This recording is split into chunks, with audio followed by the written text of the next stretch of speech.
प्रकाशपुर, एक ऐतिहासिक शहर जहां पुरानी हवेलियां और आधुनिक इमारतें एक साथ सांस लेती हैं। इस शहर की एक भव्य हवेली में सूरज की पहली किरणें संगमरमर की खिड़कियों से छनकर अंदर आ रही थीं। इस हवेली में रहती थीं नीलम वर्मा, एक प्रतिष्ठित सत्र न्यायाधीश, जिनकी निष्पक्षता और साहस की कहानियां पूरे शहर में मशहूर थीं।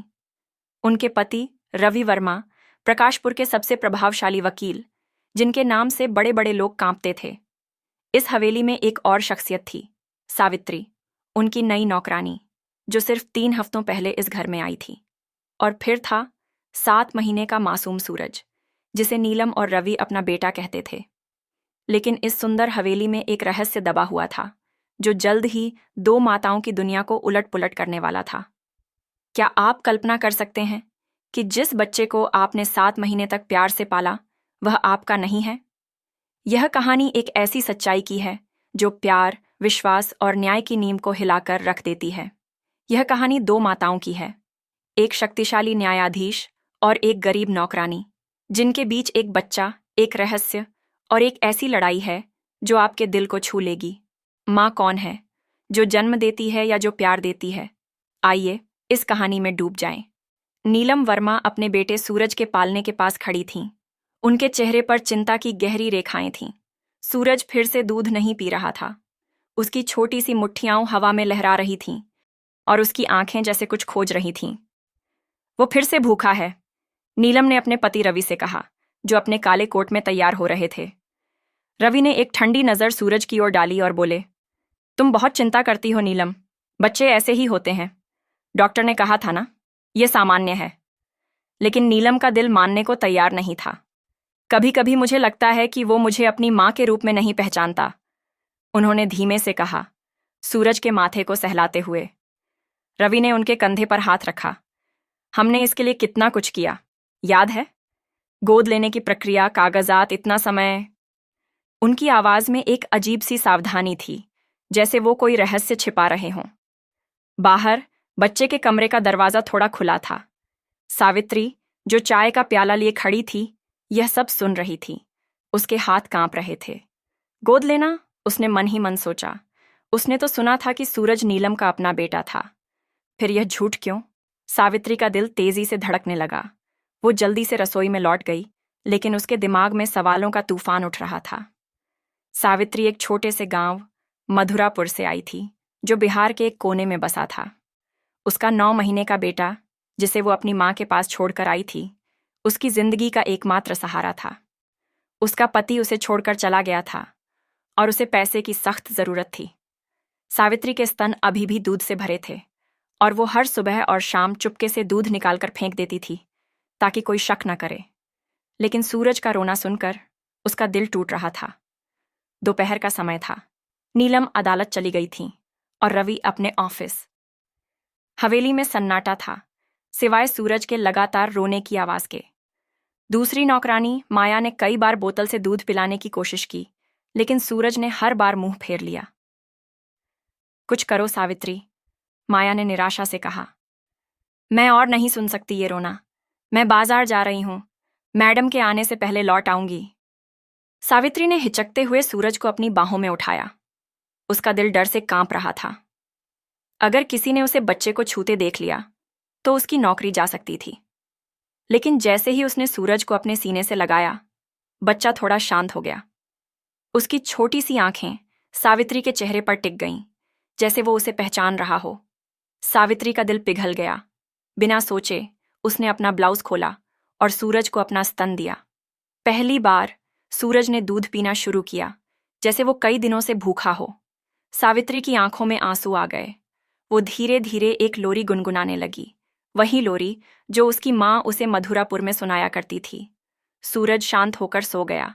उसकी छोटी सी सांसें नियमित हो गईं, लेकिन तभी दरवाजे पर एक आवाज हुई। सावित्री ने घबराकर ऊपर देखा। वहां नीलम वर्मा खड़ी थीं, अपनी काली कोट में। उनकी आंखें आश्चर्य और क्रोध से भरी थीं। ये तुम क्या कर रही हो? उनकी आवाज कांप रही थी। सावित्री ने जल्दी से अपना ब्लाउज बंद किया। उसके हाथ कांप रहे थे। मैडम, मैं माफी मांगती हूं। बच्चा बहुत रो रहा था और उसकी आवाज डर से टूट रही थी। ये मेरा बेटा है, नीलम ने कहा।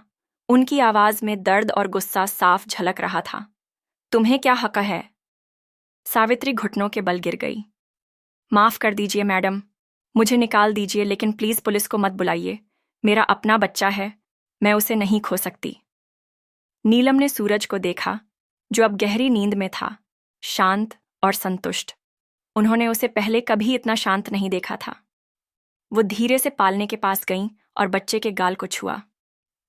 वो कभी मेरा दूध नहीं पीता, उन्होंने धीमे से कहा, जैसे खुद से बात कर रही हों। सावित्री ने अपने आंसू पोंछे। मैडम, मैं अपना सामान बांध लेती हूं। लेकिन नीलम ने उसका हाथ पकड़ लिया। उनके चेहरे पर एक अजीब सा भाव था, डर, जिज्ञासा और कुछ और। तुम्हारा बच्चा कितने महीने का है सावित्री? उन्होंने पूछा। 9 महीने मैडम, सावित्री ने जवाब दिया।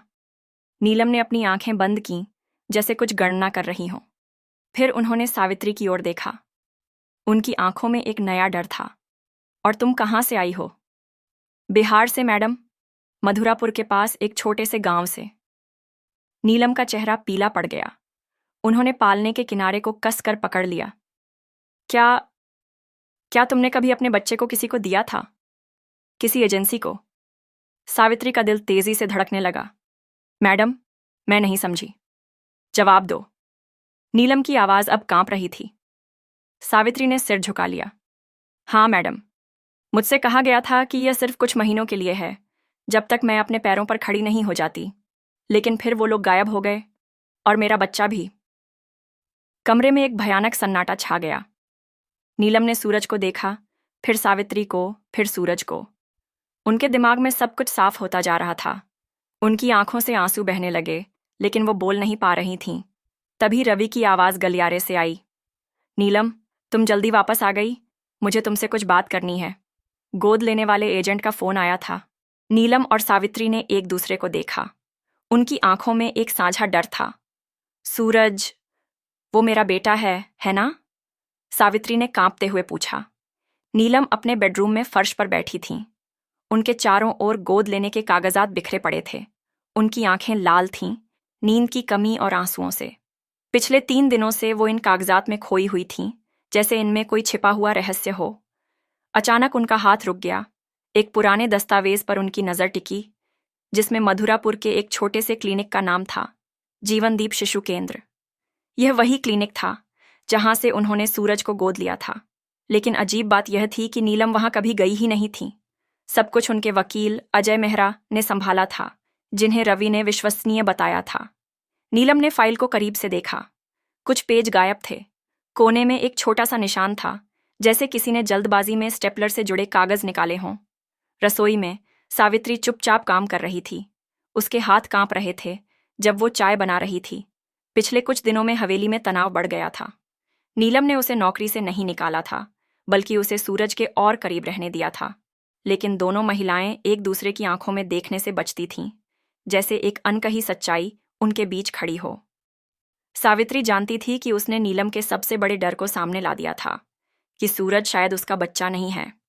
सूरज अब ज्यादातर समय सोता रहता था, खासकर जब सावित्री उसे दूध पिलाती थी। यह सब छिपकर होता था, नीलम की अनुमति से, लेकिन रवि से दूर। रवि को नहीं पता था कि उनका गोद लिया हुआ बेटा दरअसल उनकी नौकरानी का था, जिसे धोखे से उससे छीन लिया गया था। माया, घर की पुरानी नौकरानी, सावित्री के पास आई और धीमे से बोली, तुम्हें पता है ना कि यह बच्चा कौन है? सावित्री सुन्न हो गई। उसने न तो हाँ कहा, ना। माया ने सिर्फ सिर हिलाया और फुसफुसाई, ये सब बुरी तरह खत्म होगा। फिर वो अपने काम में लग गई, जैसे कुछ हुआ ही ना हो। नीलम ने फैसला किया कि वो खुद मधुरापुर जाएंगी, बिना रवि को बताए। उन्होंने सावित्री से कहा कि वो एक दिन के लिए शहर से बाहर जा रही हैं, एक केस के सिलसिले में। सावित्री ने सिर्फ सिर हिलाया, लेकिन वो समझ गई थी कि यह झूठ था। नीलम सच्चाई जानना चाहती थी। अगले दिन सुबह सुबह नीलम ने प्रकाशपुर से मधुरापुर के लिए ट्रेन पकड़ी। उनके पास सिर्फ एक छोटा सा बैग और दस्तावेजों का एक फोल्डर था। उन्होंने एक सादी सी साड़ी पहनी थी, ताकि कोई ध्यान न दे। वो एक प्रतिष्ठित न्यायाधीश थीं, और अगर कोई उन्हें पहचान लेता तो सवाल उठने शुरू हो जाते। 7 घंटे की यात्रा के बाद वो मधुरापुर पहुंची। यह एक छोटा सा कस्बा था जहां सड़कें धूल भरी थीं और बिजली बार बार गुल हो जाती थी। नीलम ने एक ऑटो रिक्शा लिया और ड्राइवर को जीवनदीप शिशु केंद्र का पता बताया। जब वो वहां पहुंची तो उनका दिल तेजी से धड़कने लगा। क्लिनिक एक पुरानी जर्जर इमारत में था। दीवारों का पेंट उखड़ रहा था और बाहर एक टूटी हुई साइन बोर्ड लटक रही थी जिस पर नाम मुश्किल से पढ़ा जा सकता था। यह किसी प्रतिष्ठित मेडिकल सेंटर जैसा नहीं लग रहा था जहां से उन्होंने सूरज को गोद लिया था। नीलम ने हिम्मत जुटाई और अंदर चली गई। रिसेप्शन पर एक अधेड़ उम्र की महिला बैठी थी जो एक पुराना अखबार पढ़ रही थी। नमस्ते, नीलम ने कहा, मैं कुछ जानकारी के लिए आई हूं। कैसी जानकारी? महिला ने बिना ऊपर देखे पूछा। मैं एक बच्चे के बारे में पूछना चाहती हूं जिसे यहां से गोद लिया गया था पिछले साल मार्च में। महिला ने अब ऊपर देखा। उसकी आंखों में संदेह था। हम ऐसी जानकारी नहीं देते, गोपनीयता के नियम हैं। नीलम ने अपना न्यायाधीश परिचय पत्र दिखाया। यह एक आधिकारिक जांच है, उन्होंने झूठ बोला। महिला असहज हो गई।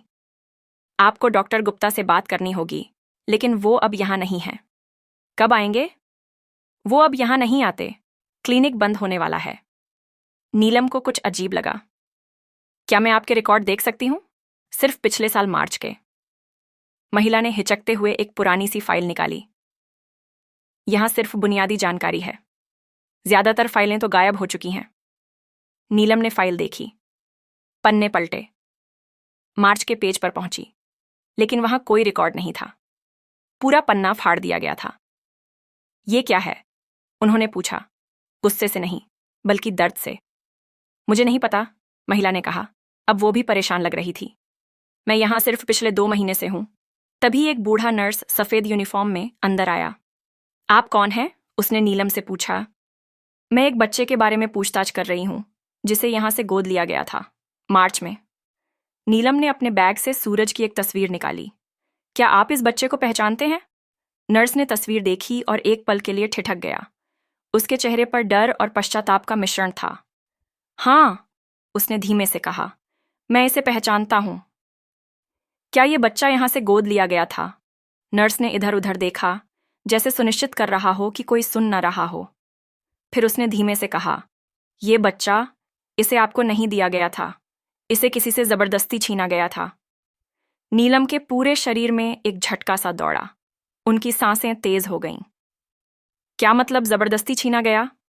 नर्स अब डरकर पीछे हट रहा था। मुझे नहीं पता, मैंने कुछ नहीं देखा, वो जल्दी जल्दी कहने लगा। नीलम ने उसका हाथ पकड़ लिया। प्लीज, मुझे सच्चाई बताए। मैं किसी को नुकसान नहीं पहुंचाऊंगी। मैं सिर्फ जानना चाहती हूं। वो आपका बेटा नहीं है, नर्स ने कहा।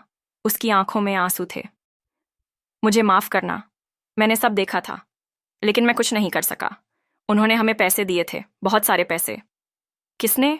नीलम की आवाज में अब क्रोध था। आपके वकील ने और आपके पति ने। नीलम के घुटने कमजोर पड़ गए। वो वहीं फर्श पर बैठ गईं। और बच्चे की असली मां कौन थी? नर्स ने एक गहरी सांस ली। उसका नाम सावित्री था। नीलम प्रकाशपुर लौट आईं, लेकिन वो अब वही नीलम नहीं थीं।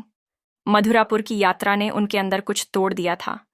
उनका विश्वास, उनकी शादी और सबसे ज्यादा उनकी मां की पहचान। हवेली की बालकनी में बैठी वो चाय पी रही थीं और सावित्री को देख रही थीं, जो बगीचे में कपड़े सुखा रही थीं।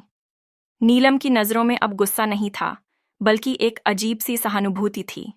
सावित्री ने नीलम की नजर महसूस की और ऊपर देखा। उनकी आंखें मिलीं। एक लंबा, असहज क्षण। सावित्री को लगा कि नीलम कुछ जानती है, लेकिन कितना, ये समझ नहीं पा रही थी। उसने जल्दी से नजरें झुका लीं और अपने काम में लग गई। नीलम ने डीएनए टेस्ट ऑर्डर कर दिया था। नतीजे आने में 1 हफ्ता बाकी था, लेकिन उनके दिल को किसी टेस्ट की जरूरत नहीं थी। वो जानती थीं कि सूरज सावित्री का बेटा है। नीलम सूरज के कमरे में गईं। बच्चा शांति से सो रहा था। उसके छोटे छोटे हाथ मुट्ठी बनाए हुए थे।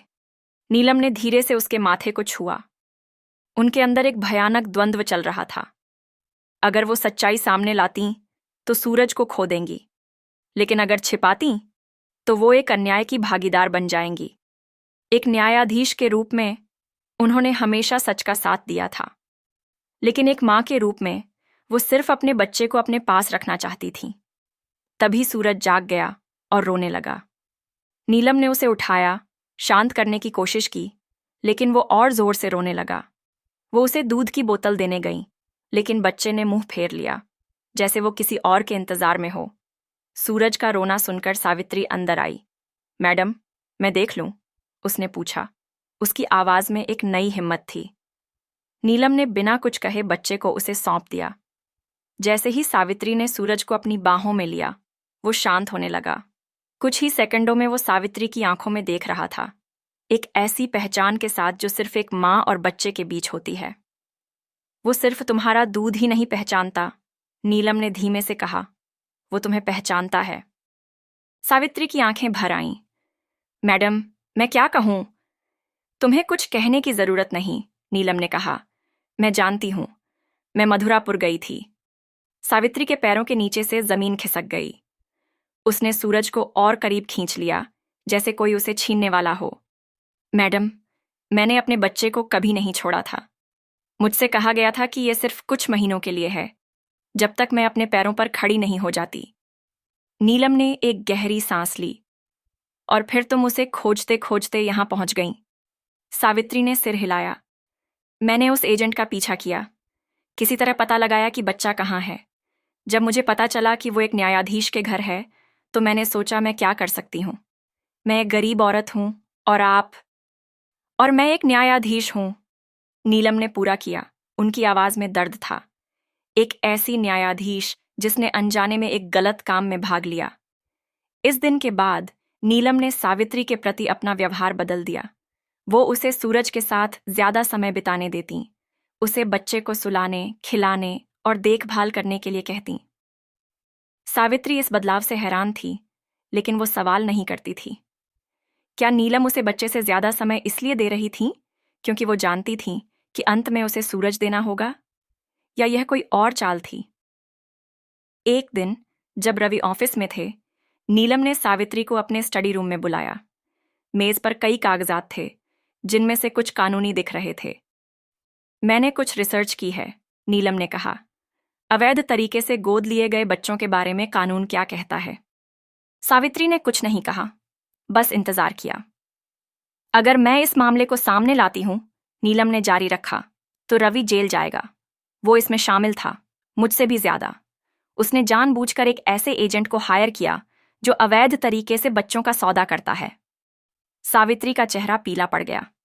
मैडम, मैं नहीं चाहती कि कोई जेल जाए।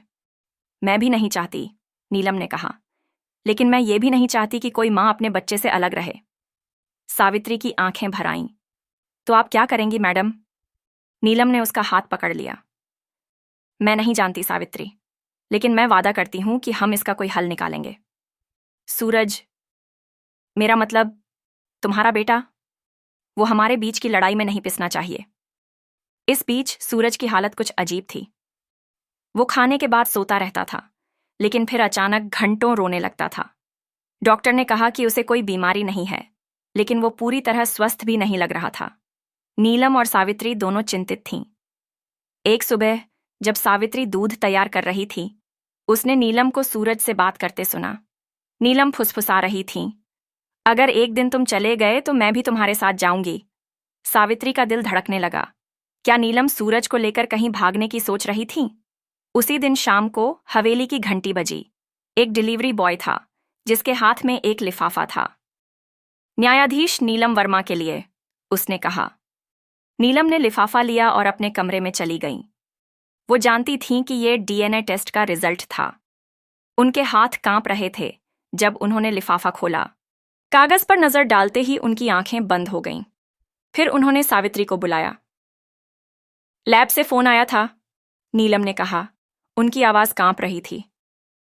डीएनए टेस्ट का रिजल्ट आ गया है। सफेद लिफाफा मेज पर रखा था, जैसे कोई भूत। नीलम ने उसे खोलने में हिचकिचाहट महसूस की। वो जानती थीं कि इस कागज में लिखी सच्चाई उनकी दुनिया को उलट-पुलट कर देगी।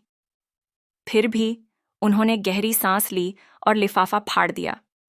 रिपोर्ट पढ़ते ही उनका चेहरा पीला पड़ गया। कमरे की रोशनी अचानक बहुत तेज लगने लगी। उनके कानों में दिल की धड़कन गूंज रही थी। पुष्टि हो गई थी। सावित्री वास्तव में सूरज की जैविक मां थी।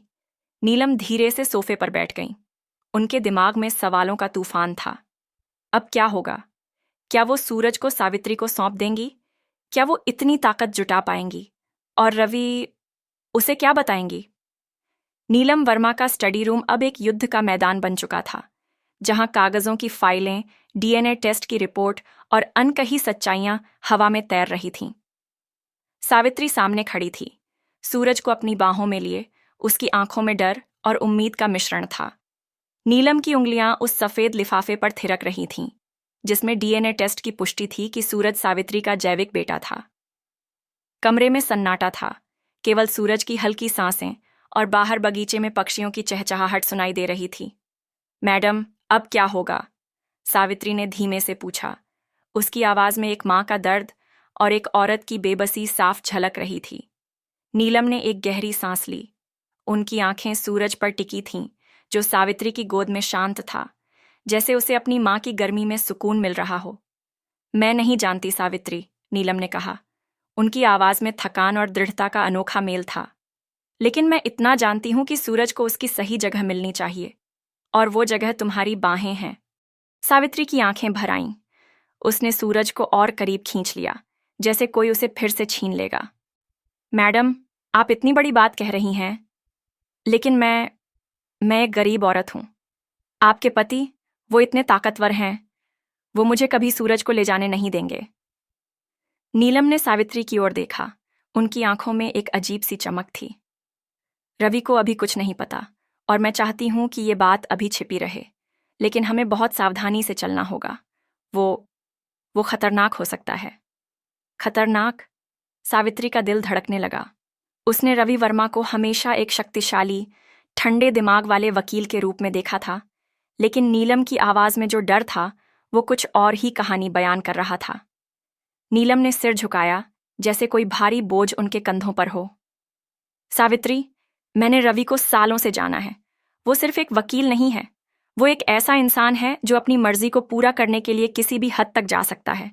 अगर उसे पता चला कि मैं सच्चाई जान गई हूं तो... वो रुक गई, जैसे शब्दों को चुनना मुश्किल हो। तो क्या मैडम? सावित्री ने पूछा। उसकी आवाज में अब हल्का सा गुस्सा था। वो क्या कर सकता है? मेरे बेटे को मुझसे फिर से छीन लेगा? नीलम ने सावित्री की आंखों में देखा। वो इससे भी बदतर कर सकता है। उस रात प्रकाशपुर की हवेली में तनाव की एक मोटी परत छाई हुई थी। नीलम ने सावित्री को सूरज के साथ ज्यादा समय बिताने की इजाजत दे दी थी, लेकिन वो दोनों एक दूसरे से सतर्क थीं। सावित्री को डर था कि ये सब एक जाल हो सकता है। क्या नीलम वाकई उसका साथ दे रही थीं, या ये सिर्फ समय बिताने की चाल थी? दूसरी ओर नीलम अपने पति की हर हरकत पर नजर रख रही थी। रवि का व्यवहार सामान्य लग रहा था, लेकिन नीलम को उनकी मुस्कान में कुछ असामान्य दिख रहा था। वो मुस्कान जो उनके होंठों पर थी, लेकिन आंखों तक नहीं पहुंच रही थी। रवि उस रात देर से घर लौटे। उनके हाथ में एक चमड़े का ब्रीफकेस था और चेहरे पर एक थकी हुई मुस्कान। आज कोर्ट में लंबा दिन था, उन्होंने कहा, नीलम की ओर देखते हुए। तुम ठीक हो? तुम कुछ परेशान लग रही हो। नीलम ने अपने चेहरे पर एक बनावटी मुस्कान लाई। बस थकान है रवि। कोर्ट के केस और सूरज की तबीयत, तुम्हें पता है ना, वो ठीक से दूध नहीं पी रहा। रवि ने सूरज की ओर देखा, जो सावित्री की गोद में सो रहा था। शायद हमें एक नए डॉक्टर को दिखाना चाहिए। उनकी आवाज में एक अजीब सी ठंडक थी। सावित्री ने नजरें झुका लीं, लेकिन उसका दिल तेजी से धड़क रहा था। क्या रवि को कुछ शक हो गया था? उस रात जब हवेली सो गई, नीलम अपने स्टडी रूम में थी। उन्होंने डीएनए टेस्ट की रिपोर्ट को एक बार फिर पढ़ा, जैसे उसमें कोई नया जवाब मिल जाएगा। तभी उनकी नज़र मेज पर रखे एक पुराने लिफाफे पर पड़ी। ये वो लिफाफा था जो गोद लेने की प्रक्रिया के दौरान उनके वकील अजय मेहरा ने दिया था। उन्होंने लिफाफा खोला और कागजात बाहर निकाले। एक कागज पर उनकी नज़र रुक गई। उसमें एक छोटा सा हस्तलिखित नोट था जो पहले नहीं देखा गया था। मधुरापुर, मार्च 2024। बच्चा सुरक्षित स्थान पर, मां को सूचित न करें। AM। नीलम का दिल धड़कने लगा। AM, अजय मेहरा। ये उनके वकील का हस्ताक्षर था। इसका मतलब था कि रवि और अजय ने मिलकर सावित्री से सूरज को छीना था। और ये सब एक सुनियोजित साजिश थी। नीलम के हाथ कांपने लगे। उन्होंने तुरंत अपने लैपटॉप पर मधुरापुर के जीवनदीप शिशु केंद्र के बारे में और जानकारी खोजनी शुरू की। वेब पर कुछ पुरानी खबरें मिलीं। जीवनदीप शिशु केंद्र अवैध गोद लेने के घोटालों में शामिल रहा था। कई गरीब माताओं से उनके बच्चे धोखे से छीने गए थे और उन्हें अमीर परिवारों को बेच दिया गया था। नीलम का दिल बैठ गया।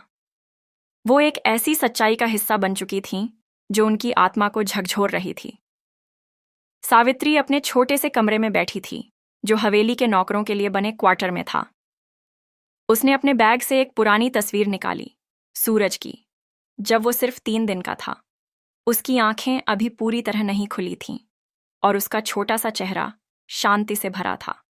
सावित्री ने उस तस्वीर को अपने सीने से लगाया और फुसफुसाई, मैं तुम्हें फिर से खोने नहीं दूंगी मेरे बच्चे।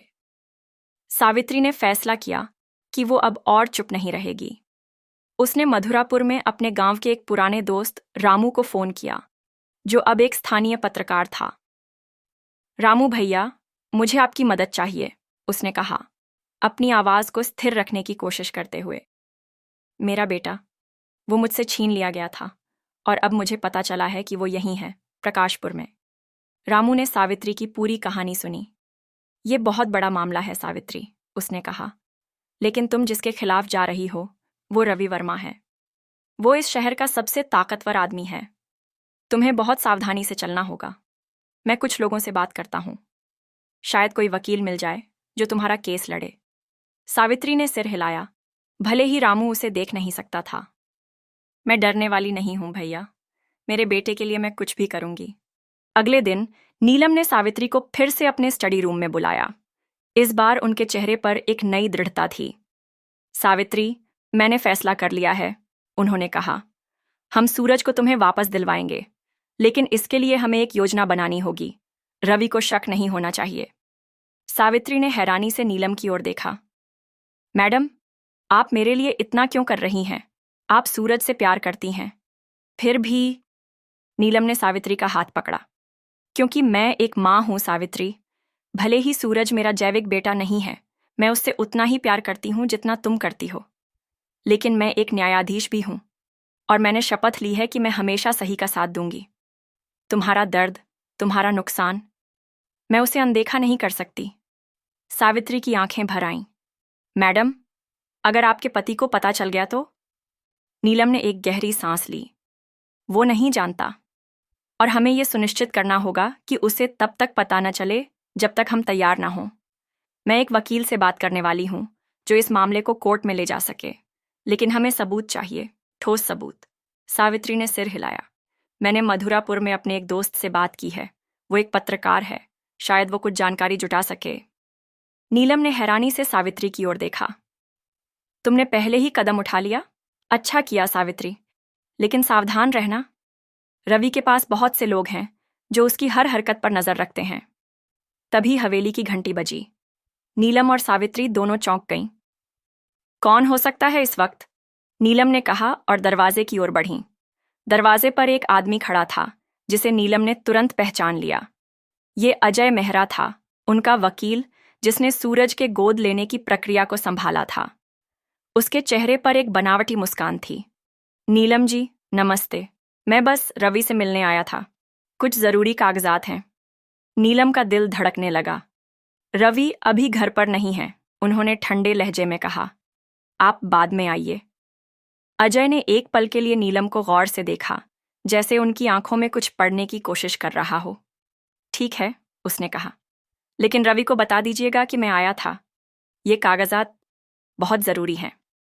जैसे ही अजय चला गया, नीलम ने दरवाजा बंद किया और सावित्री की ओर मुड़ी। वो कुछ जानता है, उन्होंने फुसफुसाते हुए कहा। हमें जल्दी करना होगा। उसी रात सावित्री अपने कमरे में थी जब उसका फोन बजा। ये रामू था। सावित्री, मैंने जीवनदीप शिशु केंद्र के बारे में कुछ खोजा है, उसने कहा। उसकी आवाज में उत्साह था। वहां काम करने वाली एक नर्स ने मुझे बताया कि पिछले साल मार्च में एक बच्चे को एक बड़े वकील को बेचा गया था। उन्होंने मां को यह कहा था कि बच्चा सिर्फ कुछ महीनों के लिए लिया जा रहा है, लेकिन बाद में वो गायब हो गए। सावित्री का दिल जोर जोर से धड़कने लगा। क्या उस नर्स ने कोई नाम लिया, बच्चे का या मां का? नहीं, रामू ने कहा। लेकिन उसने एक बात और बताई। उस वकील का नाम रवि वर्मा था और उसका एक पार्टनर था, अजय मेहरा। सावित्री के हाथ से फोन छूटते छूटते बचा। रामू भैया, क्या वो नर्स गवाही दे सकती है? शायद, रामू ने कहा। लेकिन उसे डर है, उसे धमकियां मिल रही हैं। सावित्री, तुम बहुत बड़े लोगों के खिलाफ जा रही हो, तुम्हें बहुत सावधान रहना होगा। सावित्री ने फोन रखा और सूरज की तस्वीर को फिर से देखा। उसका दिल डर और हिम्मत के बीच झूल रहा था। वो जानती थी कि सच्चाई सामने लाना आसान नहीं होगा, लेकिन वो अपने बेटे के लिए कुछ भी करने को तैयार थी। अगले दिन रवि का व्यवहार कुछ अजीब था। वो सुबह जल्दी उठा और अपने स्टडी रूम में चला गया। नीलम ने देखा कि वो कुछ कागजात देख रहा था और उसकी आंखों में एक अजीब सी बेचैनी थी। तुम इतनी सुबह क्या कर रहे हो? नीलम ने पूछा, अपनी आवाज को सामान्य रखने की कोशिश करते हुए। बस कुछ पुराने केस की फाइलें देख रहा हूं, रवि ने कहा, लेकिन उनकी नजरें नीलम से नहीं मिली। नीलम का दिल धड़कने लगा। क्या रवि को कुछ शक हो गया था? क्या अजय ने उसे कुछ बताया था? उन्होंने फैसला किया कि अब और इंतजार नहीं करना है। उन्हें सावित्री के साथ मिलकर एक ठोस योजना बनानी होगी, और वो भी जल्दी। प्रकाशपुर की हवेली में सुबह का सूरज अब धीरे धीरे अपनी किरणें बिखेर रहा था, लेकिन इस घर में अब कोई गर्मी नहीं थी। नीलम वर्मा का दिल एक भारी बोझ तले दबा हुआ था। डीएनए टेस्ट की रिपोर्ट, मधुरापुर की यात्रा और अजय मेहरा की रहस्यमयी मुलाकात ने उनके मन में एक तूफान खड़ा कर दिया था। वो जानती थीं कि सूरज सावित्री का जैविक बेटा था और अब समय आ गया था कि सच्चाई को सामने लाया जाए। लेकिन रवि वर्मा, उनका पति, एक ऐसा शख्स था जिसके पास न सिर्फ शक्ति थी, बल्कि एक ऐसी चालाकी थी जो किसी को भी अपने जाल में फंसा सकती थी। सावित्री अपने छोटे से कमरे में थी, सूरज को अपनी गोद में लिए। उसकी आंखें लाल थीं, रात भर की अनिद्रा और डर से। रामू, उसके पत्रकार दोस्त, ने उसे चेतावनी दी थी कि रवि और अजय मेहरा के खिलाफ जाना आसान नहीं होगा। लेकिन सावित्री का मन अब डर से परे था। उसने अपने बेटे को एक बार खोया था, वो उसे फिर से नहीं खो सकती थी। नीलम ने सावित्री को सुबह सुबह अपने स्टडी रूम में बुलाया। कमरे में एक अजीब सा सन्नाटा था, जैसे कोई तूफान आने से पहले की शांति। मेज पर डीएनए टेस्ट की रिपोर्ट के साथ साथ कुछ और कागजात रखे थे, जिनमें मधुरापुर के जीवनदीप शिशु केंद्र से जुड़े कुछ पुराने दस्तावेज थे। सावित्री, नीलम ने गंभीर स्वर में कहा, हमें अब और इंतजार नहीं करना है। मैंने एक पुराने दोस्त से बात की है जो एक स्वतंत्र वकील है। उसका नाम है काव्या शर्मा। वो अवैध गोद लेने के मामलों में माहिर है। वो हमारा केस लेगी। सावित्री की आंखों में एक चमक आई, लेकिन साथ ही डर भी था। मैडम, लेकिन अगर आपके पति को पता चल गया तो? वो तो बहुत ताकतवर हैं। नीलम ने एक गहरी सांस ली। मैं जानती हूं सावित्री, लेकिन मैंने भी बहुत कुछ देखा है। मैं एक न्यायाधीश हूं। मैंने कोर्ट में ऐसे लोगों को देखा है जो अपनी शक्ति का दुरुपयोग करते हैं। रवि मुझसे डरता नहीं, लेकिन वो ये नहीं जानता कि मैं अब कितनी दूर तक जा सकती हूं। सावित्री ने सूरज को अपनी छाती से लगाया। मैडम, मैं आपका साथ दूंगी, लेकिन मुझे डर है, अगर वो सूरज को मुझसे फिर से छीन लें तो? नीलम ने सावित्री के कंधे पर हाथ रखा। मैं ऐसा नहीं होने दूंगी, लेकिन हमें सबूत इकट्ठा करने होंगे, ठोस सबूत। मधुरापुर की उस नर्स की गवाही, क्लिनिक के रिकॉर्ड, और अगर मुमकिन हो तो उस एजेंट का बयान जिसने ये सब किया। सावित्री ने सिर हिलाया। रामू भैया कुछ और जानकारी जुटा रहे हैं। वो कह रहे थे कि वो नर्स शायद गवाही दे सकती है, लेकिन उसे धमकियां मिल रही हैं। नीलम का चेहरा सख्त हो गया। धमकियां? किसकी ओर से? सावित्री ने सिर झुका लिया। उन्हें नहीं पता मैडम, लेकिन वो कह रहे थे कि कोई बड़ा आदमी है जो नहीं चाहता कि ये बात बाहर आए।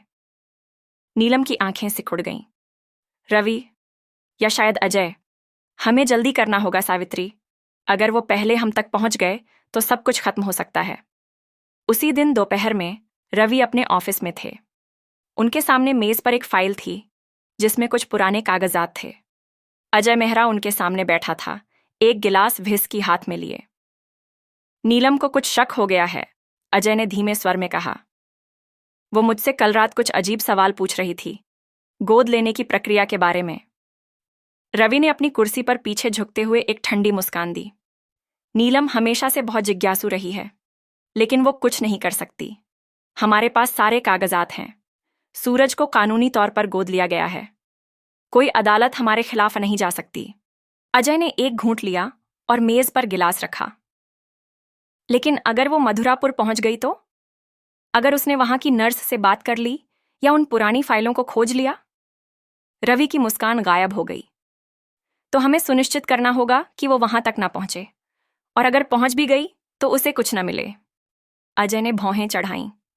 तुम कहना क्या चाहते हो? रवि ने अपनी जेब से फोन निकाला और एक नंबर डायल किया। रमेश, मुझे एक काम चाहिए, मधुरापुर में। हाँ, अभी। उन्होंने फोन रखा और अजय की ओर देखा। जीवनदीप शिशु केंद्र की सारी फाइलें गायब होनी चाहिए, और वो नर्स, उसे चुप करना होगा। अजय ने असहज होकर अपनी कुर्सी पर हिलडुल किया। रवि, ये खतरनाक हो सकता है। अगर कोई गलती हुई तो? कोई गलती नहीं होगी, रवि ने ठंडे लहजे में कहा। मैंने सूरज के लिए बहुत कुछ किया है। मैं उसे खोने नहीं दूंगा, और न ही अपनी प्रतिष्ठा को। उसी शाम सावित्री ने रामू से फिर से बात की। रामू भैया, कुछ नया पता चला? उसने पूछा, अपनी आवाज को धीमा रखते हुए। रामू की आवाज में तनाव था। सावित्री, कुछ अजीब हो रहा है। मैंने आज सुबह उस नर्स से बात करने की कोशिश की, लेकिन वो गायब है। उसके पड़ोसियों का कहना है कि कल रात कुछ लोग उसके घर आए थे। इसके बाद वो कहीं चली गई। सावित्री का दिल डूब गया। क्या वो लोग रवि वर्मा के आदमी थे? मुझे नहीं पता, रामू ने कहा। लेकिन मुझे एक और बात पता चली। जीवनदीप शिशु केंद्र में कल रात आग लगी थी। सारी पुरानी फाइलें जल गईं। सावित्री के हाथ से फोन छूटते छूटते बचा। ये सब मेरे बेटे की वजह से? शायद, रामू ने कहा। सावित्री, तुम्हें अब बहुत सावधान रहना होगा। मैं कोशिश कर रहा हूं कि कोई और सबूत मिले, लेकिन तुम और नीलम मैडम को बताना कि समय कम है। सावित्री ने फोन रखा और सूरज को अपनी गोद में लिया। उसकी छोटी सी सांसें उसे हिम्मत दे रही थीं। वो जानती थी कि अब वो अकेली नहीं थी। नीलम उसके साथ थी, लेकिन रवि और अजय का ये नया कदम उन्हें और मुश्किल में डाल सकता था। नीलम ने सावित्री को तुरंत बुलाया और रामू की बात बताई। ये सब रवि का किया धरा है, नीलम ने गुस्से से कहा। वो सबूत मिटा रहा है, लेकिन हम हार नहीं मानेंगे। काव्या शर्मा ने कहा है कि वो एक आपातकालीन याचिका दायर कर सकती है। अगर हम ये साबित कर दें कि गोद लेने की प्रक्रिया अवैध थी, तो कोर्ट सूरज की कस्टडी तुम्हें दे सकती है। सावित्री ने सिर हिलाया, लेकिन उसका मन अभी भी डर से भरा था। मैडम, अगर वो नर्स गायब है और सारे रिकॉर्ड जल गए, तो हम क्या करेंगे? नीलम ने एक गहरी सांस ली। हमें और गवाह ढूंढने होंगे, और अगर जरूरत पड़ी तो मैं खुद गवाही दूंगी। मैं बताऊंगी कि रवि और अजय ने क्या किया। सावित्री ने हैरानी से नीलम की ओर देखा। आप अपने पति के खिलाफ गवाही देंगी? लेकिन मैडम, आपकी शादी, आपका परिवार। नीलम ने एक कड़वी हंसी हंसी। मेरा परिवार? सावित्री, जिस आदमी ने एक मां से उसका बच्चा छीना, वो मेरा परिवार नहीं हो सकता। मैंने सत्य और न्याय की शपथ ली है, और अब मैं उसे पूरा करूंगी। अगले दिन नीलम ने काव्या शर्मा से मिलने का फैसला किया। काव्या एक छोटे से ऑफिस में काम करती थीं, जो प्रकाशपुर के पुराने इलाके में था। उनका ऑफिस किताबों और फाइलों से भरा हुआ था, लेकिन उनकी आंखों में एक ऐसी चमक थी जो बता रही थी कि वो किसी भी चुनौती से डरने वाली नहीं थी। नीलम, ये बहुत बड़ा केस है, काव्या ने कहा, डीएनए टेस्ट की कॉपी को देखते हुए। लेकिन हमें बहुत सावधानी से चलना होगा। रवि वर्मा इस शहर का सबसे ताकतवर वकील है। उसके पास पैसे, रसूख और लोग हैं। अगर हम कोर्ट में गए तो वो हर तरह से हमें रोकने की कोशिश करेगा। मुझे पता है, नीलम ने कहा, लेकिन मेरे पास और कोई रास्ता नहीं है। सूरज सावित्री का बेटा है और उसे उसकी मां के साथ होना चाहिए। काव्या ने सिर हिलाया। ठीक है, मैं एक याचिका तैयार करूंगी, लेकिन हमें गवाह चाहिए। मधुरापुर की वो नर्स गायब है और क्लिनिक के रिकॉर्ड जल गए हैं। क्या तुम्हारे पास और कोई सबूत है? नीलम ने अपनी जेब से वो हस्तलिखित नोट निकाला जो उन्हें गोद लेने की फाइल में मिला था। ये देखो, ये अजय मेहरा का हस्ताक्षर है और इसमें मधुरापुर का जिक्र है। काव्या ने नोट को ध्यान से पढ़ा। ये कुछ तो काम कर सकता है, लेकिन हमें और चाहिए। क्या तुम अजय को कोर्ट में बुला सकती हो? नीलम ने सिर हिलाया। मैं कोशिश करूंगी, लेकिन वो रवि का वफादार है, उसे तोड़ना आसान नहीं होगा। तभी काव्या के ऑफिस का दरवाजा खुला और एक अनपेक्षित मेहमान अंदर आया। ये माया थी, हवेली की पुरानी नौकरानी। उसका चेहरा पीला था और उसकी आंखों में डर साफ दिख रहा था। मैडम, माया ने नीलम की ओर देखते हुए कहा, मुझे कुछ बताना है, लेकिन मैं डर रही हूं। नीलम और काव्या ने एक दूसरे की ओर देखा। क्या बात है माया? नीलम ने पूछा। माया ने एक गहरी सांस ली। मैंने उस रात सुना था जब मास्टर जी और अजय साहब बात कर रहे थे। वो सूरज के बारे में बात कर रहे थे और मधुरापुर की उस औरत के बारे में जिसका बच्चा उन्होंने लिया था। सावित्री, जो अब तक चुप थी, आगे बढ़ी। क्या कहा उन्होंने? माया दी, प्लीज बताओ। माया ने इधर उधर देखा, जैसे कोई सुन न ले। उन्होंने कहा था कि अगर सच्चाई सामने आई तो वो उस औरत को हमेशा के लिए चुप कर देंगे। और अब मुझे डर है कि वो मेरे बारे में भी जान गए हैं। नीलम का चेहरा सख्त हो गया। माया, तुम अब सुरक्षित हो, लेकिन तुम्हें कोर्ट में ये बात बतानी होगी। क्या तुम गवाही देने को तैयार हो? माया ने हिचकते हुए सिर हिलाया। मैं कोशिश करूंगी मैडम, लेकिन अगर मास्टर जी को पता चल गया तो? उन्हें कुछ नहीं पता चलेगा, काव्या ने दृढ़ता से कहा। मैं तुम्हारी सुरक्षा का इंतजाम करूंगी, लेकिन हमें तुम्हारी गवाही की जरूरत है। उसी रात हवेली में एक अजीब सा सन्नाटा था। रवि देर रात तक अपने स्टडी रूम में थे। नीलम ने देखा कि वो कुछ कागजात जला रहे थे। उनका दिल धड़कने लगा। क्या रवि और सबूत मिटाने की कोशिश कर रहा था? सावित्री अपने कमरे में थी जब उसे एक अनजान नंबर से फोन आया। सावित्री देवी, एक भारी आवाज ने पूछा। हाँ, कौन? सावित्री ने डरते हुए जवाब दिया। तुम बहुत खतरनाक खेल खेल रही हो, आवाज ने कहा। अगर तुम अपने बेटे को जिंदा देखना चाहती हो तो चुपचाप प्रकाशपुर छोड़ दो, वरना। फोन कट गया। सावित्री का चेहरा पीला पड़ गया। उसने तुरंत नीलम को फोन किया और सब बताया। नीलम ने फोन पर सावित्री की बात सुनी और कहा, तुम हवेली में रहो, मैं अभी आ रही हूं, और सूरज को अपनी नजरों से दूर मत होने देना। प्रकाशपुर की हवेली में रात का सन्नाटा किसी भूत की तरह फैला हुआ था। हवेली की ऊंची ऊंची दीवारों पर लगे प्राचीन झाड़ फानूस धीमी रोशनी बिखेर रहे थे, लेकिन उनकी रोशनी उस ठंडक को दूर नहीं कर पा रही थी जो इस घर के हर कोने में पसरी थी। सावित्री अपने छोटे से कमरे में बैठी थी, जो नौकरों के क्वार्टर में था। उसके हाथ में फोन अभी भी कांप रहा था। उस अनजान नंबर से आई धमकी की आवाज उसके कानों में गूंज रही थी। तुम बहुत खतरनाक खेल खेल रही हो। अगर तुम अपने बेटे को जिंदा देखना चाहती हो तो चुपचाप प्रकाशपुर छोड़ दो। सावित्री ने सूरज को अपनी छाती से और कसकर लगाया। उसका छोटा सा चेहरा शांत था, उसकी सांसें नियमित थीं, लेकिन सावित्री का दिल एक अनजान डर से धड़क रहा था। वो मधुरापुर के अपने गांव की सादगी को याद करने लगी, जहां जिंदगी भले ही मुश्किल थी, लेकिन इतनी जटिल और खतरनाक नहीं थी। उसने सूरज के माथे पर एक हल्का सा चुंबन दिया और फुसफुसाई, मैं तुम्हें कभी नहीं खोने दूंगी मेरे बच्चे, चाहे इसके लिए मुझे कुछ भी करना पड़े। तभी कमरे का दरवाजा धीरे से खुला। सावित्री चौंक कर उठ बैठी, उसका दिल जोर जोर से धड़कने लगा। दरवाजे पर नीलम खड़ी थीं। उनकी आंखों में चिंता और दृढ़ता का मिश्रण था। वो अपनी रेशमी नाइट गाउन में थीं, लेकिन उनके चेहरे की रेखाएं बता रही थीं कि वो रात भर सोई नहीं थीं। सावित्री, तुम ठीक हो?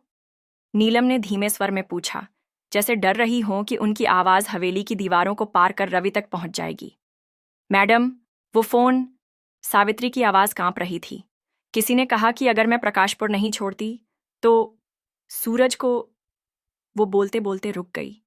उसकी आंखें आंसुओं से भर आईं। नीलम ने जल्दी से दरवाजा बंद किया और सावित्री के पास बैठ गईं। उन्होंने सावित्री का हाथ अपने हाथों में लिया। उनकी उंगलियां ठंडी थीं। सावित्री, सुनो, तुम डरने वाली नहीं हो। ये धमकी रवि या अजय की तरफ से हो सकती है। वो चाहते हैं कि तुम डर जाओ और भाग जाओ, लेकिन हम ऐसा नहीं होने देंगे। सावित्री ने अपनी आंखें पोंछीं। मैडम, मैं डर नहीं रही, लेकिन अगर सूरज को कुछ हो गया तो? मैं उसे फिर से नहीं खो सकती। नीलम की आंखों में एक अजीब सी चमक थी। सूरज को कुछ नहीं होगा, मैं तुमसे वादा करती हूं, लेकिन हमें अब और सावधानी से चलना होगा। मैंने काव्या को बता दिया है। वो कल सुबह एक आपातकालीन याचिका दायर करने वाली है और माया की गवाही वो हमारा सबसे बड़ा हथियार होगी। सावित्री ने सिर हिलाया, लेकिन उसका मन अभी भी उलझन में था। माया दी डर रही है मैडम, अगर वो गवाही देने से मना कर दें तो? नीलम ने एक गहरी सांस ली। माया को डर है, लेकिन वो जानती है कि ये सही काम है। मैं उससे बात करूंगी। और तुम, सावित्री, तुम्हें सूरज को हर वक्त अपनी नजरों के सामने रखना होगा। रवि को अभी कुछ शक नहीं है, लेकिन अगर उसे पता चल गया कि हम कोर्ट जाने की तैयारी कर रहे हैं तो वो कुछ भी कर सकता है। उसी रात हवेली के स्टडी रूम में रवि वर्मा एक पुराने लकड़ी के डेस्क के सामने बैठे थे। मेज पर एक छोटा सा ढेर था जिसमें कुछ कागजात झलकर राख हो चुके थे। रवि के हाथ में एक गिलास व्हिस्की थी और उनकी आंखें उस राख को घूर रही थीं, जैसे वो उसमें कोई जवाब ढूंढ रहे हों। उनके चेहरे पर एक अजीब सी शांति थी, लेकिन उनकी आंखों में एक तूफान साफ दिख रहा था। तभी उनके फोन की स्क्रीन जली। ये अजय मेहरा का मैसेज था। मधुरापुर का काम हो गया, नर्स चुप है, फाइलें नष्ट, लेकिन नीलम को शक हो गया है, सावधान रहो। रवि ने मैसेज पढ़ा और एक ठंडी मुस्कान दी। उन्होंने फोन रखा और अपनी कुर्सी पर पीछे झुक गए। नीलम, उन्होंने फुसफुसाया, तुम बहुत होशियार हो, लेकिन तुम मेरे खिलाफ नहीं जीत सकती। रवि ने अपनी मेज की दराज खोली और एक पुरानी डायरी निकाली। उसमें कुछ पुराने नोट्स थे, जिनमें मधुरापुर के जीवनदीप शिशु केंद्र के बारे में जानकारी थी। एक पेज पर एक नाम लिखा था, सावित्री देवी, मार्च 2024, बच्चा लिया गया, पेमेंट 5 लाख। रवि ने उस पेज को देखा और फिर उसे फाड़कर राख के ढेर में डाल दिया। लेकिन जैसे ही वो डायरी बंद करने जा रहे थे, उनकी नज़र एक और नोट पर पड़ी। ये एक और नाम था, डॉ. रमेश गुप्ता। ये वही डॉक्टर था जो जीवनदीप शिशु केंद्र का इंचार्ज था। रवि का चेहरा सख्त हो गया। रमेश, उन्होंने फुसफुसाया, तुम्हें भी चुप करना होगा। अगली सुबह सावित्री रसोई में चाय बना रही थी। उसकी आंखें अभी भी लाल थीं, लेकिन उसका चेहरा अब दृढ़ता से भरा था। उसने रात भर सोचा था, वो भाग सकती थी, सूरज को लेकर कहीं दूर चली जा सकती थी, लेकिन फिर वो हमेशा के लिए छिपकर जीने को मजबूर हो जाती। और सावित्री अब छिपना नहीं चाहती थी। उसने फैसला किया कि वो सच्चाई के लिए लड़ेगी, चाहे सामने रवि वर्मा जैसा ताकतवर आदमी ही क्यों न हो। उसने अपने बैग से सूरज की तस्वीर निकाली, वही तस्वीर जो उसने मधुरापुर में खींची थी, जब वो सिर्फ 3 दिन का था। उसकी छोटी सी मुस्कान, उसकी अधखुली आंखें, सब कुछ सावित्री को उस दिन की याद दिला रहा था, जब उसने अपने बेटे को कुछ महीनों के लिए देने का फैसला किया था। उसने सोचा था कि वो अपने पैरों पर खड़ी हो जाएगी और अपने बेटे को वापस ले लेगी, लेकिन उस एजेंट ने उसे धोखा दिया और उसका बेटा उससे छीन लिया गया। सावित्री ने तस्वीर को अपने सीने से लगाया और फुसफुसाई, मैंने तुम्हें एक बार खोया, सूरज, लेकिन अब नहीं, मैं तुम्हें वापस लाऊंगी। तभी माया रसोई में आई। उसका चेहरा अभी भी पीला था और उसकी आंखें इधर उधर घूम रही थीं, जैसे वो किसी से डर रही हो।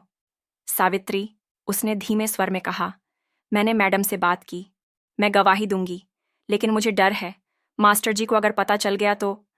सावित्री ने माया का हाथ पकड़ा। माया दी, तुम डर मत, हम सब मिलकर हैं, मैडम हमारे साथ हैं, वो हमें कुछ नहीं होने देंगी। माया ने एक गहरी सांस ली। मैंने उस रात सब सुना था सावित्री। मास्टर जी और अजय साहब बात कर रहे थे। उन्होंने कहा था कि अगर सच्चाई सामने आई तो वो उस औरत को, यानी तुम्हें, हमेशा के लिए चुप कर देंगे। और अब मुझे लगता है कि वो मुझे भी चुप कराना चाहते हैं। सावित्री का दिल धड़कने लगा। माया दी, तुम्हें कुछ नहीं होगा, मैं रामू भैया से कहूंगी कि वो तुम्हारी सुरक्षा का इंतजाम करें। माया ने सिर हिलाया, लेकिन उसकी आंखों में डर अभी भी था। सावित्री, ये लोग बहुत खतरनाक हैं, तुम नहीं जानती कि मास्टर जी क्या क्या कर सकते हैं। नीलम अपने स्टडी रूम में थी। उनके सामने काव्या शर्मा का फोन नंबर स्क्रीन पर चमक रहा था। उन्होंने काव्या को फोन किया और सारी बात बताई, मधुरापुर में आग, नर्स का गायब होना और सावित्री को मिली धमकी। नीलम, ये सब रवि का किया धरा है, काव्या ने कहा। उसकी आवाज में गुस्सा और चिंता थी। वो सबूत मिटा रहा है, लेकिन माया की गवाही हमारे लिए बहुत बड़ी चीज है, और वो नोट जो तुम्हें मिला वो भी काम आएगा। हमें बस ये साबित करना है कि गोद लेने की प्रक्रिया अवैध थी। नीलम ने सिर हिलाया। भले ही काव्या उन्हें देख नहीं सकती थी। मैं माया से फिर बात करूंगी, और सावित्री को मैंने हवेली में ही रहने को कहा है। लेकिन काव्या, मुझे डर है कि रवि को कुछ शक हो गया है। वो आज सुबह कुछ कागजात जला रहा था। काव्या ने एक पल के लिए सोचा। नीलम, तुम्हें रवि पर नजर रखनी होगी। अगर वो और सबूत मिटाने की कोशिश कर रहा है तो हमें उसे रंगे हाथों पकड़ना होगा। मैं एक निजी जासूस को हायर कर सकती हूँ जो रवि और अजय की हरकतों पर नजर रखे। नीलम ने एक गहरी सांस ली। ठीक है, लेकिन जल्दी करो काव्या। मुझे लगता है कि समय हमारे हाथ से निकल रहा है। उसी दोपहर सावित्री को रामू का फोन आया। सावित्री, मैंने कुछ और खोजा है, उसने उत्साह से कहा। जीवनदीप शिशु केंद्र में काम करने वाला एक पुराना कर्मचारी मिला है। उसका नाम है श्यामलाल। वो एक चौकीदार था और उसे कुछ बातें पता हैं। वो कह रहा है कि उसने उस रात देखा था जब सूरज को क्लिनिक से ले जाया गया था। सावित्री की आंखें चमक उठीं। क्या वो गवाही देगा रामू भैया? वो डर रहा है, रामू ने कहा। लेकिन मैंने उसे मना लिया है कि वो तुमसे और नीलम मैडम से मिले। मैं उसे कल प्रकाशपुर ला रहा हूं। लेकिन सावित्री, तुम्हें बहुत सावधान रहना होगा। मुझे लगता है कि कोई मेरे पीछे लगा है। सावित्री का दिल फिर से डूब गया। रामू भैया, तुम ठीक हो ना? मैं ठीक हूं, रामू ने कहा, लेकिन उसकी आवाज में एक हल्का सा डर था। बस तुम और सूरज का ध्यान रखना। मैं कल सुबह श्यामलाल को लेकर आऊंगा। शाम को हवेली में एक अजीब सा तनाव था। रवि जल्दी घर लौट आए थे और उनकी आंखों में एक अजीब सी बेचैनी थी। नीलम ने देखा कि वो अपने स्टडी रूम में कुछ ढूंढ रहे थे। क्या हुआ रवि? नीलम ने पूछा, अपनी आवाज को सामान्य रखने की कोशिश करते हुए। कुछ नहीं, रवि ने ठंडे लहजे में कहा। बस एक पुरानी फाइल ढूंढ रहा हूं। लेकिन उनकी नजरें नीलम से नहीं मिली। नीलम का दिल धड़कने लगा। क्या रवि को डीएनए टेस्ट की रिपोर्ट के बारे में पता चल गया था? क्या वो जानता था कि नीलम और सावित्री मिलकर उसके खिलाफ योजना बना रही थीं? उसी रात सावित्री अपने कमरे में थी जब उसे फिर से एक अनजान नंबर से फोन आया। सावित्री देवी, वही भारी आवाज थी। ये तुम्हारी आखिरी चेतावनी है। अगर तुमने सूरज को छोड़ा नहीं तो न सिर्फ तुम बल्कि वो पत्रकार भी जो तुम्हारी मदद कर रहा है, वो सब खत्म हो जाएंगे। सावित्री का चेहरा पीला पड़ गया। उसने फोन काट दिया और तुरंत नीलम को बुलाया। मैडम, फिर से फोन आया था। अब वो रामू भैया को भी धमकी दे रहे हैं। नीलम ने सावित्री का हाथ पकड़ा। सावित्री, अब हमें रुकना नहीं है। कल सुबह रामू श्यामलाल को लेकर आएगा। अगर वो गवाही देता है तो हमारे पास एक और हथियार होगा। लेकिन तुम्हें और सूरज को अब हवेली छोड़नी होगी। यहां रहना सुरक्षित नहीं है। सावित्री ने हैरानी से नीलम की ओर देखा। लेकिन मैडम, अगर मैं भाग गई तो क्या वो मुझे ढूंढ नहीं लेंगे? नीलम ने एक गहरी सांस ली। तुम भाग नहीं रही सावित्री, तुम मेरे साथ आ रही हो। मैं तुम्हें और सूरज को अपने एक पुराने दोस्त के घर ले जाऊंगी जो प्रकाशपुर से बाहर रहता है। वहां तुम सुरक्षित रहोगी जब तक हम कोर्ट में याचिका दायर नहीं कर लेते।